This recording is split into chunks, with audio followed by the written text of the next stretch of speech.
வணக்கம். நீதிமன்ற செய்திகள். தலைப்புச் செய்திகள்.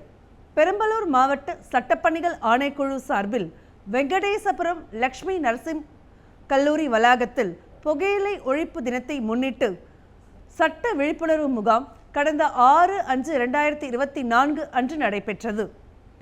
பாலக்கோடு, அரூர், சேலம், எடப்பாடி, சங்ககிரி ஆகிய இடங்களில் பிரச்சார வாகனம் மூலம் சட்ட விழிப்புணர்வு ஏற்படுத்தப்பட்டது. தமிழ்நாடு மாநில சட்டப்பணிகள் ஆணைக்குழுவின் வழிகாட்டுதலின்படி வருகின்ற 8/6/2024 அன்று மாவட்ட மற்றும் தாலுகா அளவில் உள்ள நீதிமன்றங்கள் முதல் உயர்நீதிமன்றம் வரை சட்டப்பணிகள் ஆணைக்குழுக்கள் சார்பில் தேசிய மக்கள் நீதிமன்றம் நடைபெற உள்ளது. பெரம்பலூர் மாவட்ட சட்டப்பணிகள் ஆணைக்குழு சார்பில் வெங்கடேசபுரம் லட்சுமி நரசிம் கல்லூரி வளாகத்தில் புகையிலை ஒழிப்பு தினத்தை முன்னிட்டு சட்ட விழிப்புணர்வு முகாம் கடந்த 6/5/2024 அன்று நடைபெற்றது. இம்முகாமில் முதன்மை சட்ட பாதுகாப்பு வழக்கறிஞர் திரு சிராஜுதீன் மற்றும் உதவி சட்ட பாதுகாப்பு வழக்கறிஞர் திரு திருஞானம் ஆகியோர் கலந்து கொண்டு புகையிலை பயன்படுத்துவதால் ஏற்படும் விளைவுகள் குறித்து உரையாற்றினார்கள். முதன்மை சட்ட பாதுகாப்பு வழக்கறிஞர் திரு சிராஜுதீன் உரையாற்றுகையில், புகையிலை பயன்படுத்துவதால் புற்றுநோய், மாரடைப்பு, இரத்த நாளங்கள் அடைப்பு ஏற்பட்டு பக்கவாதம் ஏற்படுகிறது. அது எண்ணற்ற மக்களின் உயிரிழப்புக்கு காரணமாகிறது. உலகில் வருடத்திற்கு சுமார் 85 லட்சம் பேர் இந்த புகையிலை பயன்பாட்டால் உயிரிழந்து வருகின்றனர். அதில் இந்தியாவில் வருடத்திற்கு 10 லட்சம் பேர் உயிரிழந்து வருகின்றனர். புகையிலை எந்த வடிவத்தில் உபயோகித்தாலும் அது நுரையீரலில் ஏற்படுத்தும் விளைவுகள் கடும் பின் விளைவுகளை உருவாக்குகிறது. பொது இடங்களில் புகைப்பிடிப்பது சட்டப்படி குற்றமாகும் மற்றும் புகையிலையை பயன்படுத்தி வெளியிடப்படும் நச்சு புகையின் காரணமாக காற்று மாசு மற்றும் புகையிலை பயன்படுத்தாதவருக்கும் எண்ணற்ற பாதிப்புகளை ஏற்படுத்துகிறது. புகையிலை பயன்படுத்தும் போது முதலில் உபயோகப்படுத்தும் நபரை பாதிக்கிறது. பின்னிட்டு ஏற்படும் இழப்புகளால் அவரை நம்பி இருக்கும் குடும்பத்தினரை துன்பத்திற்கு ஆட்படுத்துகிறது. ஆகவே புகையிலையை பயன்படுத்தாமல் இருப்பதன் மூலம் ஒரு சிறந்த குடிமகனாக வாழ்வதுடன் ஒரு சிறந்த சுற்றுச்சூழலுடன் கூடிய நாட்டை உருவாக்க முடியும் என்று உரையாற்றி பொதுமக்கள் மற்றும் கல்லூரி மாணவர்களிடையே விழிப்புணர்வு ஏற்படுத்தினார். இந்நிகழ்வில் கல்லூரி மாணவர்கள், பொதுமக்கள் உட்பட பலர் கலந்து கொண்டனர். தமிழ்நாடு மாநில சட்டப்பணிகள் ஆணைக்குழுவின் செயல் தலைவரும் சென்னை உயர்நீதிமன்ற மூத்த நீதியரசருமான மாண்புமிகு திரு நீதியரசர் ஆர் மகாதேவன் அவர்களின் உத்தரவின்படி தமிழ்நாடு முழுவதும் பொதுமக்களிடையே சட்ட விழிப்புணர்வு ஏற்படுத்தப்பட்டு வருகிறது.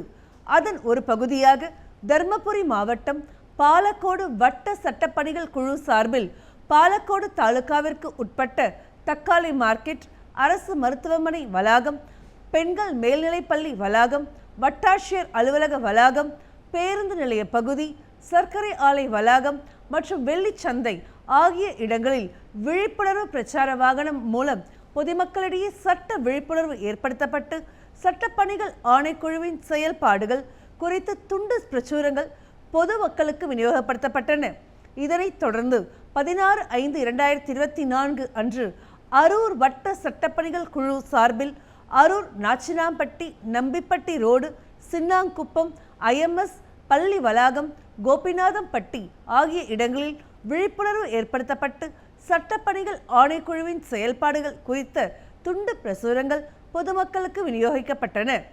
இந்நிகழ்வில் பாலக்கோடு வட்ட சட்டப்பணிகள் குழுவின் தலைவரும் சார்பு நீதிபதியுமான திரு கோபிநாத், அரூர் வட்ட சட்டப்பணிகள் குழுவின் தலைவரும் சார்பு நீதிபதியுமான செல்வி அசினா பானு, பாலக்கோடு மற்றும் அரூர் வட்ட சட்டப்பணி பணிகள் குழுவின் பட்டியல் வழக்கறிஞர்கள், வட்ட சட்ட பணிகள் குழுவின் பணியாளர்கள், சட்ட தன்னார்வலர்கள் மற்றும் பொதுமக்கள் பலர் கலந்து கொண்டனர். மேலும் சேலம் மாவட்ட சட்டப்பணிகள் ஆணைக்குழுவின் சார்பில் கடந்த 17/5/2024 விழிப்புணர்வு பிரசார வாகனம் மூலம் சேலம் தாலுகாவிற்கு உட்பட்ட பகுதிகளில் சட்ட விழிப்புணர்வு ஏற்படுத்தப்பட்டு சட்டப்பணிகள் ஆணைக்குழுவின் செயல்பாடுகள் குறித்த துண்டு பிரசுரங்கள் பொதுமக்களுக்கு விநியோகிக்கப்பட்டன. இந்நிகழ்வில் மாவட்ட சட்டப்பணிகள் ஆணைக்குழுவின் செயலாளரும் சார்பு நீதிபதியுமான திரு தங்கராஜ் அவர்கள் கலந்து கொண்டு அடிப்படை சட்டங்கள், பெண் குழந்தைகள் பாதுகாப்பு, தொழிலாளர்கள் நலன், குழந்தை தொழிலாளர் ஒழிப்பு, கொத்தடிமை தொழிலாளர் ஒழிப்பு, குழந்தை திருமணம் தடுப்பு சட்டங்கள், கல்வியின் முக்கியத்துவம், சட்டப்பணிகள் ஆணைக்குழுவின் செயல்பாடுகள், தேசிய மக்கள் நீதிமன்றம், மாற்றுமுறை தீர்வு மையத்தின் செயல்பாடுகளை பற்றி உரையாற்றினார். இந்நிகழ்வில் பட்டியல் வழக்கறிஞர்கள், சட்ட தன்னார்வலர்கள் மற்றும் பொதுமக்கள் கலந்து கொண்டனர். இதனைத் தொடர்ந்து 18/5/2024 அன்று சேலம் மாவட்டம் எடப்பாடி மற்றும் சங்ககிரி வட்ட சட்ட பணிகள் குழு சார்பில் தாலுகாவிற்கு உட்பட்ட கிராமங்களில் பிரச்சார விழிப்புணர்வு வாகனம் மூலம் சட்ட விழிப்புணர்வு ஏற்படுத்தப்பட்டு சட்டப்பணிகள் ஆணைக்குழுவின் செயல்பாடுகள் குறித்த துண்டு பிரசுரங்கள் பொதுமக்களுக்கு விநியோகிக்கப்பட்டன.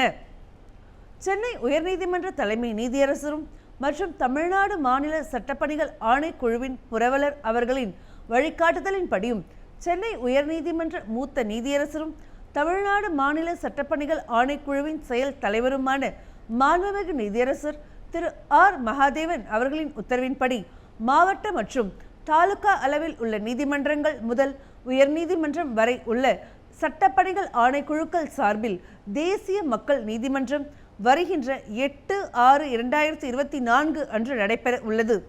அன்றைய தினம் நீதிமன்றத்தில் நிலுவையில் உள்ள சமரச தீர்வு காணக்கூடிய குற்றவியல் வழக்குகள், மாற்றுமுறை ஆவண சட்டம் பிரிவு 138 கீழான கால்சோலை சம்பந்தமான வழக்குகள், வங்கி கடன் வசூல் வழக்குகள், மோட்டார் வாகன விபத்து, அரசு போக்குவரத்து மற்றும் காப்பீட்டு நிறுவன வழக்குகள், தொழிலாளர் பிரச்சினை சம்பந்தமான வழக்குகள், மின்சார கட்டணம், தண்ணீர் கட்டணம் இவற்றில் சுமூக தீர்வு காண முடிந்த வழக்குகள் மட்டும், மனவாழ்க்கை பிரச்சினை தொடர்பான வழக்குகள், நில ஆர்ஜித வழக்குகள், ஊதியம், படிகள் மற்றும் பணி ஓய்வு கால பலன்கள் சம்பந்தமான பிரச்சனைகள், மாவட்ட நீதிமன்றங்கள் மற்றும் உயர்நீதிமன்றங்களில் நிலுவையில் உள்ள வருவாய்த்துறை வழக்குகள், உரிமையியல் வழக்குகள், சொத்துரிமை மற்றும் நுகர்வோர் நீதிமன்ற வழக்குகள் எடுத்துக்கொள்ளப்பட்டு சுமூக தீர்வு காணப்பட உள்ளன. நீதிமன்றத்தில் வழக்காக தாக்கல் செய்யும் முன்னர் சமரசம் செய்து கொள்ளக்கூடிய பிரச்சனைகளான ப்ரீ லிட்டிகேஷன் கேசஸ், காசோலை சம்பந்தமான பிரச்சனைகள், வங்கி கடன் வசூல் பிரச்சனைகள், மின்சார கட்டணம், தண்ணீர் கட்டணம் உள்ளிட்ட பிரச்சனைகள் எடுத்துக்கொள்ளப்பட்டு சுமூக தீர்வு காணப்பட உள்ளன. இந்த அமைப்புகளின் மூலம் தீர்த்து வைக்கப்படுகின்ற வழக்குகள் அந்த அமைப்புகளிலேயே முற்று பெற்று விடுகின்றன. சிவில் வழக்குகளில் நீதிமன்றத்தில் ஏற்கனவே செலுத்தப்பட்டுள்ள நீதிமன்ற கட்டணத்தை திரும்ப பெறும் வாய்ப்பு உள்ளது. வழக்குகளில் தீர்வு கண்டவுடன் அதற்கான தீர்வு நகல் உடனே வழங்கப்படும். மேற்படி தீர்வுகளை எதிர்த்து மேல்முறையீடு என்பது இல்லை. மனமொருமித்து ஏற்படுகின்ற இந்த தீர்வுகளை பொறுத்தவரை இரு தரப்பில் எவருக்கும் வெற்றி தோல்வி என்பதில்லை. இத்தீர்வானது ஒரு நீதிமன்றம் பிறப்பிக்கின்ற தீர்ப்பாணைக்கு ஒப்பாகும். மக்கள் நீதிமன்றத்தில் வழக்காளர்களுக்கு செலவின்றி விரைவாக நீதி கிடைக்க வழிவகை செய்யப்படும். நீதிமன்றத்தில் நிலுவையில் இல்லாத பிரச்சனைகளாக இருந்தாலும் அவற்றையும் மக்கள் நீதிமன்றம் வாயிலாக விசாரித்து நிரந்தர தீர்வு காணப்படும். எனவே பொதுமக்களும் வழக்காடிகளும் வருகின்ற 8/6/2024 அன்று தமிழ்நாடு முழுவதும் நடைபெற உள்ள தேசிய மக்கள் நீதிமன்றத்தில் கலந்து கொண்டு பயன்பெறுமாறு தமிழ்நாடு மாநில சட்டப்பணிகள் ஆணைக்குழு சார்பாக கேட்டுக்கொள்ளப்படுகிறது. மேலும் வழக்காடிகள் பயன்பெறும் வகையில் மாண்புமிகு உச்சநீதிமன்றத்தில் நிலுவையில் உள்ள வழக்குகளையும் மக்கள் நீதிமன்றத்தில் முடித்துக்கொள்ள ஏதுவாக சிறப்பு மக்கள் நீதிமன்றம் ஜூலை 29ஆம் தேதி முதல் ஆகஸ்ட் 3ஆம் தேதி வரை வாரத்தில் முழுமையாக நடத்திடவும் நடவடிக்கை எடுக்கப்பட்டு வருகிறது என்பதை இதன் மூலம் தெரிவிக்கப்படுகிறது. இத்துடன் நீதிமன்ற செய்திகள் நிறைவடைகிறது. நன்றி, வணக்கம்.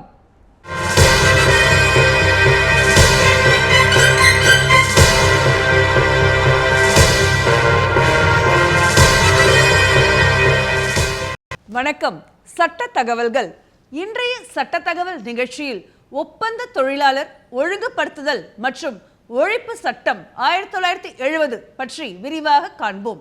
சட்டத்தின் நோக்கம்: தொழிலகங்களில் ஒப்பந்த அடிப்படையில் தொழிலாளர்களை அமர்த்தி அவர்களின் சேவையினை பயன்படுத்துவதில் பல்வேறு முறைகேடுகள் ஏற்படுகின்றன.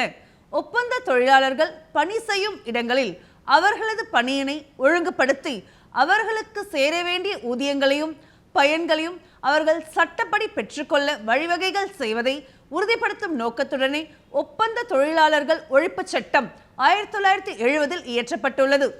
சட்டம் அமலாகும் இடங்கள்: இச்சட்டம் 20 அல்லது அதற்கும் அதிகமான தொழிலாளர்களை ஒப்பந்த தொழிலாளர்களாக முந்தின 12 மாத காலத்தில் ஏதாவது ஒரு நாளில் பணிக்கு அமர்த்தி வேலை செய்ய வைத்துள்ள எல்லா நிறுவனங்களுக்கும் தொழிற்சாலைகளுக்கும் அமலாகும்.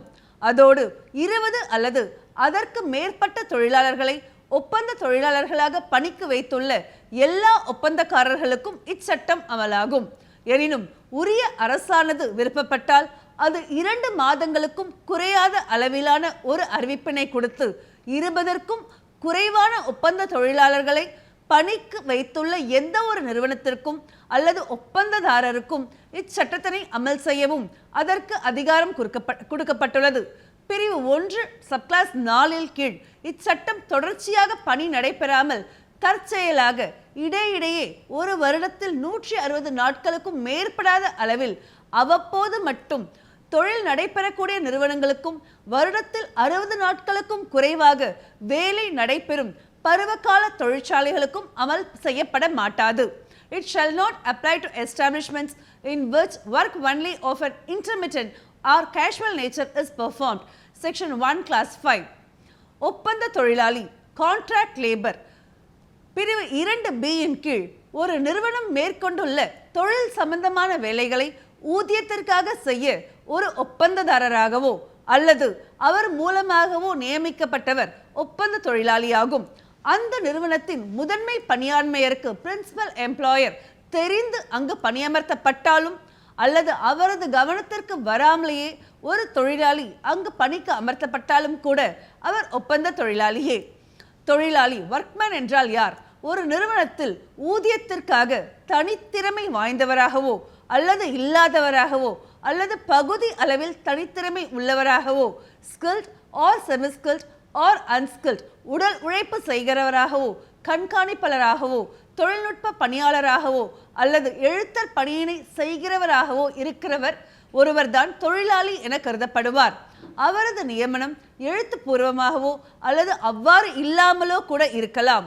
ஆனால் மேலாண்மை பணி அல்லது நிர்வாக பணியினை ஒரு நிறுவனத்தில் முதன்மை பணியாக செய்பவர் தொழிலாளியாக கருதப்பட மாட்டார். ரூபாய் 500க்கும் அதிகமான ஊதியத்தினை பெற்று கண்காணிப்பு பணியினை செய்கிறவர் சூப்பர்வைசர் தொழிலாளி அல்ல. நிறுவனத்திற்கு வெளியே வேலை செய்யும் பொருட்களை செய்தோ அல்லது சுத்தப்படுத்தியோ அல்லது அழகுபடுத்தியோ அல்லது அதனை பயன்படுத்த வசதியாக செம்மைப்படுத்தியோ அதனை தொழிற்சாலைக்கு கொண்டு வந்து தருகிற வெளி வேலையால் அவுட் ஒர்க்கர் தொழிலாளி அல்ல. அதாவது ஒரு நிறுவனத்திற்காக தனது வீட்டிலோ அல்லது நிறுவனத்தின் கட்டுப்பாட்டிற்குள் இல்லாத வேறு ஒரு இடத்திலோ இருந்து பணி செய்து அந்த பொருட்களை தொழிற்சாலைக்கு கொண்டு வந்து ஒப்படைத்து அதற்கு ஊதியம் பெறுபவர் இச்சட்டப்படி தொழிலாளி அல்ல.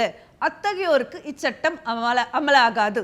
ஒப்பந்ததாரர் கான்ட்ராக்டர் பிரிவு 2C இன் கீழ் ஒரு நிறுவனத்தை பொறுத்தமட்டில் அதன் செயல்பாட்டிற்கு தேவையான பொருட்கள் மற்றும் தயாரிக்கப்பட்ட சரக்குகள் எல்லாம் தனது ஒப்பந்த தொழிலாளர்கள் மூலம் அதற்கு கொடுப்பவர் அல்லது அந்த நிறுவனத்தின் வேலைகளுக்கு ஒப்பந்த தொழிலாளர்களை அனுப்புபவர் என்பதோடு மட்டுமல்லாமல் அந்த நிறுவனம் எதிர்பார்க்கின்ற குறிப்பிட்ட பலனை அல்லது விளைவை கொடுப்பதற்கு பொறுப்பேற்றிருப்பவர் ஒப்பந்ததாரர் ஆவார். இதில் உள் ஒப்பந்ததாரரும் சப் கான்ட்ராக்டரும் அடங்குவார்.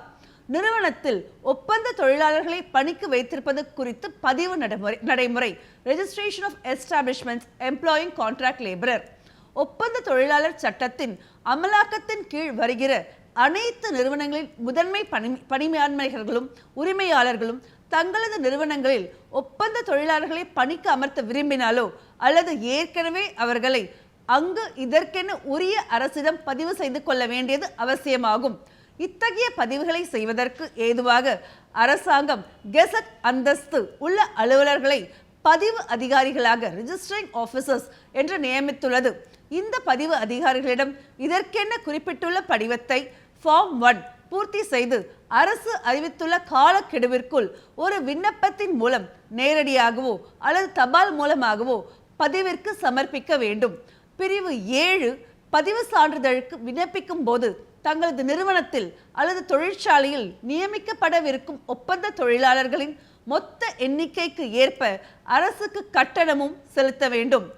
தொழிலாளர் சட்ட மத்திய விதி 26 விண்ணப்பத்தினை பரிசீலனை செய்து பதிவு அதிகாரி அந்த நிறுவனத்தில் ஒப்பந்த தொழிலாளர்களை நியமிப்பதற்கு அனுமதித்து பதிவு சான்றிதழ் ஒன்றினை வழங்குவார்.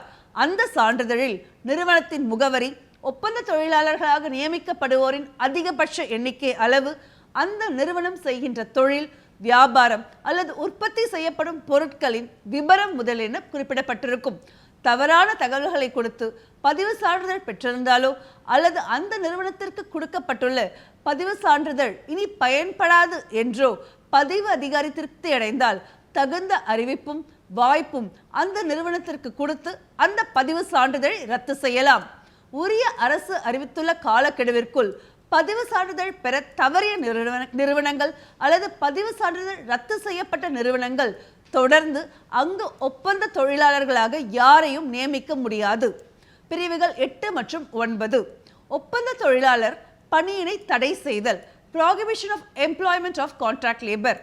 எந்த ஒரு குறிப்பிட்ட நிறுவனத்திலும் அங்கு செய்யப்பட்டு வரும் எந்த ஒரு வேலையிலும், தயாரிப்பு முறையிலும் அல்லது செயல்பாட்டிலும் எந்த ஒரு ஒப்பந்த தொழிலாளியையும் பணிக்கு அமர்த்தக்கூடாது என்று தடை செய்து உரிய அரசு அதனை அரசு பதிவிதழில் அறிவிப்பு வெளியிடலாம். அத்தகைய அறிவிப்பினை வெளியிடும் முன்பாக அந்த நிறுவனத்திற்கு உரிய அரசு மத்திய அரசு என்றால் இச்சட்டத்தின் கீழ் ஏற்படுத்தப்பட்டுள்ள மத்திய ஆலோசனை வாரியத்தையும், சென்ட்ரல் அட்வைசரி போர்டு, மாநில அரசு என்றால் மாநில ஆலோசனை வாரியத்தையும், ஸ்டேட் அட்வைசரி போர்டு கலந்து ஆலோசனை செய்து முடிவெடுக்கும்.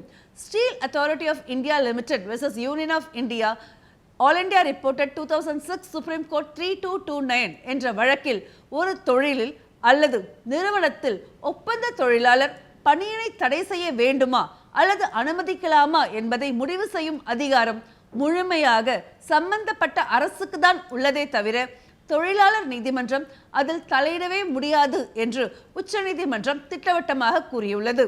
மத்திய ஆலோசனை வாரியம், சென்ட்ரல் அட்வைசரி போர்டு, மத்திய அரசு இச்சட்டம் குறித்த காரியங்களை செயல்படுத்தவும் தனக்கு ஆலோசனை கூறவும் இதனை ஏற்படுத்தியுள்ளது. மத்திய ஆலோசனை வாரியத்தின் தலைவரை சேர்மன் மத்திய அரசு நியமிக்கிறது. மத்திய அரசின் முதன்மை தொழிலாளர் ஆணையாளர், சீஃப் லேபர் கமிஷனர் சென்ட்ரல், இதில் ஒரு பதவி வழி எக்ஸ் அஃபிஷியோ உறுப்பினராக இருப்பார்.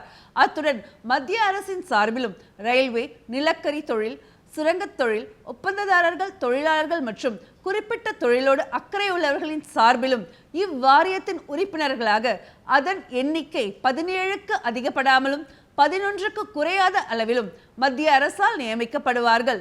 மாநில ஆலோசனை வாரியம், ஸ்டேட் அட்வைசரி போர்டு, மாநில அரசு அமைக்கும் இந்த ஆலோசனை வாரியத்தின் உறுப்பினர்களின் எண்ணிக்கை 11க்கு அதிகப்படாமலும் 9க்கு குறைவாகவும் இருக்கும். மாநில அரசு சார்பிலும் தொழில்துறை ஒப்பந்ததாரர்கள் மற்றும் தொழிலாளர்கள் சார்பிலும் அவர்களின் பிரதிநிதிகளாக செயல்பட மாநில அரசை இவர்களை நியமிக்கும். இதன் தலைவர் மாநில அரசால் நியமிக்கப்படுவார். தொழிலாளர் சார்பிலான உறுப்பினர் எண்ணிக்கையும் ஒப்பந்ததாரர்கள் மற்றும் முதன்மை பணியாண்மையர் சார்பிலான உறுப்பினர் எண்ணிக்கையும் சம அளவில் இருக்கும். ஒப்பந்ததாரர்களுக்கு உரிமை வழங்கல், லைசன்சிங் ஆஃப் கான்ட்ராக்டர்ஸ்.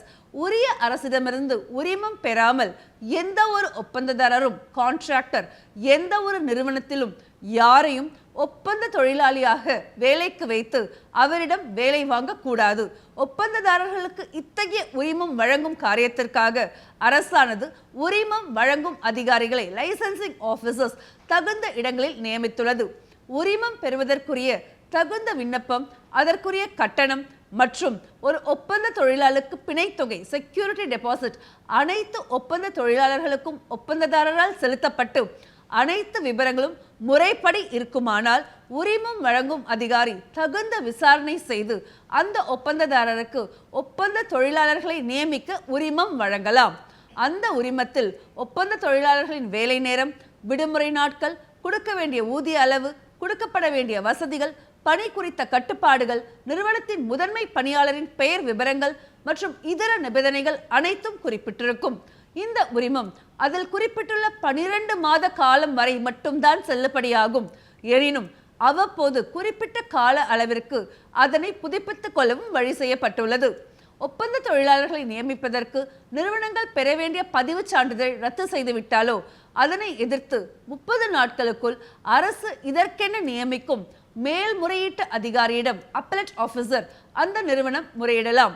ஒப்பந்ததாரர்கள் பெற்றுள்ள உரிமத்தில் கூறப்பட்டுள்ள அளவிற்கு மேல் கூடுதலாக யாரையும் ஒப்பந்த பணியாளர்களாக எந்த ஒரு நிறுவனத்திலும் நியமிக்க முடியாது. இந்த உரிமம் மற்றவர்களுக்கு மாற்றத்தக்கதல்ல, நான் டிரான்ஸ்ஃபரபிள். ஒப்பந்த தொழிலாளர்களுக்கு 1948 ஆண்டைய குறைந்தபட்ச ஒப்பந்த தொழிலாளர்கள் ஊதிய சட்டத்தின்படி மினிமம் வேஜஸ் ஆக்ட் கிடைக்க வேண்டிய ஊதியங்களை கண்டிப்பாக வழங்க வேண்டும். ஒப்பந்த தொழிலாளர்களின் நலன்கள் மற்றும் உடல் நலம், welfare and health of contract labourers. ஒப்பந்த தொழிலாளர்களின் எண்ணிக்கை ஒரு நிறுவனத்தில் 100 அல்லது அதற்கும் மேற்பட்டு இருக்குமானால் அங்கு சிற்றுண்டி சாலை, கேண்டீன் அமைக்கவும், அங்கு வழங்கப்பட வேண்டிய குறிப்பிட்ட உணவுகள், விலை நிர்ணயங்கள் மற்றும் இதர வசதிகள் குறித்தும் உரிய அரசு ஆணை பிறப்பிக்கலாம். பிரிவு 16. ஒப்பந்த பணியாளர்களை வேலை சம்பந்தமாக இரவில் நிறுவனங்களில் தங்க நேருமானால் அவர்கள் தங்குவதற்கு போதிய வசதிகள், வெளிச்சம் மற்றும் காற்றோட்டமுள்ள ஓய்வு அறைகள், ரெஸ்ட் ரூம்ஸ் அனைத்தும் முறைப்படி அங்கு அமைக்கப்பட்டிருக்க வேண்டும். பிரிவு 17. தொழிலாளர்களுக்கு போதிய சுகாதாரமான குடிநீர், சுத்தமாக பராமரிக்கப்படும் கழிப்பிடங்கள், துணிகளை துவைப்பதற்கான வசதிகள் செய்து கொடுக்க வேண்டும். பிரிவு 18. போதுமான அளவிலானதும் தேவையான மருந்துகள் கொண்டதுமான முதலுதவி பெட்டிகள், ஃபர்ஸ்ட் எய்ட் ஃபெசிலிட்டிஸ் மற்றும் உபகரணங்கள் அனைத்தும் அங்கு தேவைப்படும் வேலை நேரங்களில் கிடைக்க செய்ய வேண்டும். தண்டனைகள். எந்த ஒரு சட்டத்தின் எந்த ஒரு பகுதியையும் மீறும் எந்த ஒரு நபருக்கும் 3 மாதங்களுக்கும் மேலாக கஸ்டடியிலோ அல்லது ரூபாய் 1000 அபராதமாக அளிக்கப்படும். அல்லது அவர்களின் தண்டனையின் தீவிரத்தை பொறுத்து 2 தண்டனைகளை சேர்த்தபடி கூட அவர்களுக்கு தண்டனையாக கொடுக்கப்படலாம். கூடுதல் அபராதம் வழங்கப்படாத சட்டத்தின் கீழ் நிறுவனத்தில் பணிபுரியும் அந்த நபர் எந்த விதிகளையாவது மீறும் போது பின்னர் அவர்களுக்கு 3 மாத கால சிறை தண்டனை வழங்கப்படலாம்.